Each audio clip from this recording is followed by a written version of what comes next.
ದೇವರ ನಾಮಕ್ಕೆ ಸ್ತೋತ್ರವಾಗಲಿ. ಇಂದಿನ ನಿರೀಕ್ಷೆ ವಾಕ್ಯಕ್ಕೆ ನಿಮ್ಮೆಲ್ಲರನ್ನು ಸ್ವಾಗತಿಸಿಕೊಳ್ಳುತ್ತಾ ಇದ್ದೇನೆ. ಇಂದಿನ ನಿರೀಕ್ಷೆ ವಾಕ್ಯವನ್ನು ನಾವು ಓದಿಕೊಳ್ಳೋಣ. ಎಲ್ಲರಿಗೂ ಪರಿಚಯವಾಗಿರುವ ಒಂದು ವಾಕ್ಯವಾಗಿದೆ. ಅದನ್ನು ನಾವು ಇವತ್ತು ಧ್ಯಾನ ಮಾಡೋಣ. ಯೋಹಾನ 3ನೇ ಅಧ್ಯಾಯ 16ನೇ ವಾಕ್ಯ. John chapter 3 verse 16. ದೇವರು ಲೋಕದ ಮೇಲೆ ಎಷ್ಟೋ ಪ್ರೀತಿಯನ್ನಿಟ್ಟು ತನ್ನ ಒಬ್ಬನೇ ಮಗನನ್ನು ಕೊಟ್ಟನು. ಆತನನ್ನು ನಂಬುವ ಒಬ್ಬನಾದರೂ ನಾಶವಾಗದೆ ಎಲ್ಲರೂ ನಿತ್ಯ ಜೀವವನ್ನು ಪಡೆಯಬೇಕೆಂದು ಆತನನ್ನು ಕೊಟ್ಟನು.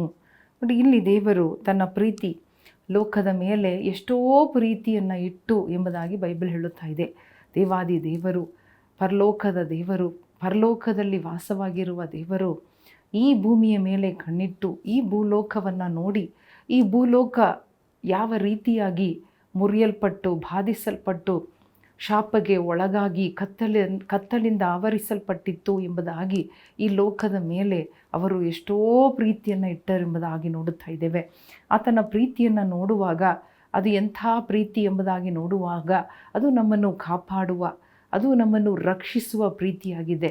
ನಮ್ಮನ್ನು ಪಾಪದಿಂದಲೂ ಶಾಪದಿಂದಲೂ ರೋಗದಿಂದಲೂ ರಕ್ಷಿಸುವುದಕ್ಕಾಗಿ ಆ ಪ್ರೀತಿ ಎಂಬ ಆ ದೇವರು, ಆ ದೇವಕುಮಾರನು ನಮಗಾಗಿ ಕೊಡಲ್ಪಟ್ಟನು, ಕಳುಹಿಸಲ್ಪಟ್ಟನು ಎಂಬುದಾಗಿ ನಾವು ನೋಡುತ್ತಾ ಇದ್ದೇವೆ. ನೋಡಿರಿ, ದೇವರ ಪ್ರೀತಿ ಎಂಥ ದೊಡ್ಡದು ಎಂಬುದಾಗಿ. ಅದು ನಿಬಂಧನೆ ಇಲ್ಲದ ಪ್ರೀತಿಯಾಗಿದೆ, ಅದು ಬದಲಾಗದ ಪ್ರೀತಿಯಾಗಿದೆ.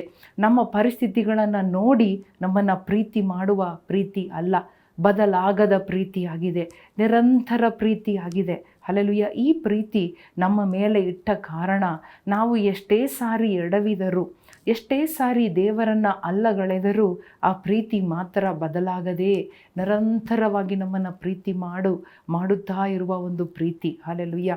ಮಾತ್ರವಲ್ಲದೆ ಯೇಸು ಸ್ವಾಮಿ ಈ ಜಗತ್ತಿಗೆ ಕಳುಹಿಸಲ್ಪಟ್ಟರು. ತಂದೆಯಾದ ದೇವರಿಂದ ಪ್ಲ್ಯಾನ್ ಮಾಡಲ್ಪಟ್ಟು ಒಂದು ಉದ್ದೇಶದಿಂದ ಅವರು ಕಳುಹಿಸಲ್ಪಟ್ಟರು. ಅವರು ಕಳುಹಿಸಲ್ಪಟ್ಟ ಒಂದು ರೀತಿಯನ್ನು ನೋಡುವಾಗ ಅದು ಒಂದು ರಾಜನಾಗಿ, ಅರಸನಾಗಿ ಅವರು ಬರಲಿಲ್ಲ. ರಾಜನಾಗಿದ್ದರೂ ಕೂಡ ರಾಜನಾಗಿ ಬರಲಿಲ್ಲ. ಒಂದು ಸಣ್ಣ ಗೋದಲಿಯಲ್ಲಿ ಅವರು ಒಂದು ಕೂಸಾಗಿ, ಒಂದು ಬಡತನದಿಂದ ಅವರು ಹುಟ್ಟಿ ಬಂದರು ಎಂಬುದಾಗಿ ನೋಡುತ್ತಾ ಇದ್ದೇವೆ. ಮಾತ್ರವಲ್ಲದೆ ಒಂದು ಬಲಿಯಾಗಿ, ಒಂದು ಯಜ್ಞದ ಕುರಿಮರಿಯಾಗಿ ಅವರು ಹುಟ್ಟಿದರು. Hallelujah. He came as a sacrifice.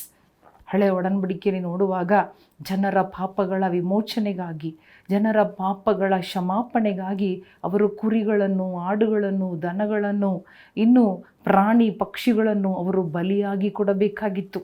ಅದೆಲ್ಲ ನಿಲ್ಲಿಸುವುದಕ್ಕಾಗಿ, ಅದೆಲ್ಲ ಮುಗಿಸುವುದಕ್ಕಾಗಿಯೇ ನಾವು ಇನ್ನು ಮುಂದೆ ಬಲಿ ಕೊಡಬೇಕಾಗಿಲ್ಲ.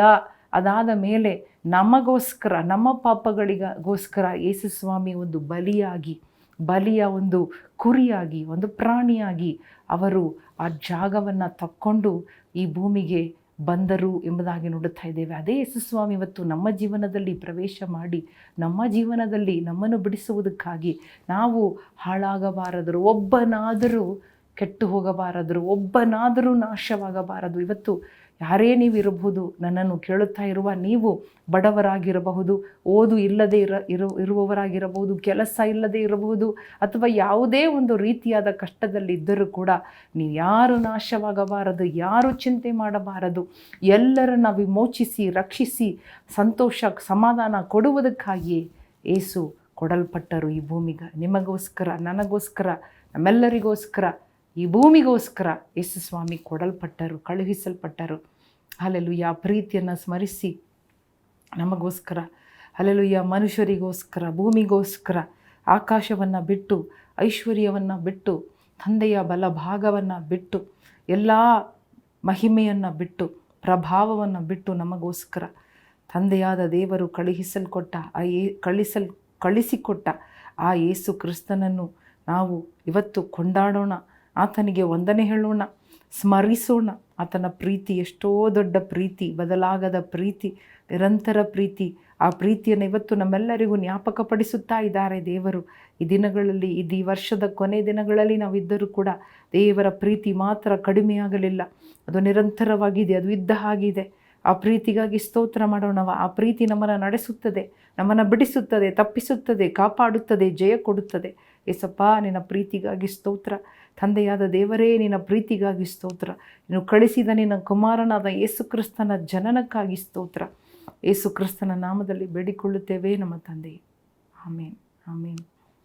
ಪ್ರಿಯ ಸಹೋದರ ಸಹೋದರಿಯರೇ, ಯೇಸು ಈ ಭೂಮಿಗೆ ಬಂದದ್ದು ದೇವರು ಈ ಲೋಕದ ಮೇಲೆ ಇಟ್ಟ ಆ ಮಹಾಪ್ರೀತಿಯನ್ನು ತೋರ್ಪಡಿಸುವುದಕ್ಕಾಗಿಯೇ. ಸೊ ಆ ಒಂದು ಪ್ರೀತಿಯನ್ನು ನೆನಪು ಮಾಡಿಕೊಂಡು ನಾವು ನಮ್ಮ ಜೀವನದ ಕಷ್ಟಗಳನ್ನು ಮರೆತು, ಜೀವನದ ಕಷ್ಟಗಳ ಮಧ್ಯದಲ್ಲೇ ಆತನನ್ನು ಕೊಂಡಾಡೋಣ, ಸ್ಮರಿಸೋಣ, ಆ ಪ್ರೀತಿಗೆ ಕೃತಜ್ಞತೆ ಹೇಳೋಣ. ದೇವರು ನಿಮ್ಮನ್ನು ಆಶೀರ್ವದಿಸಲಿ. ಆಮೇನ್.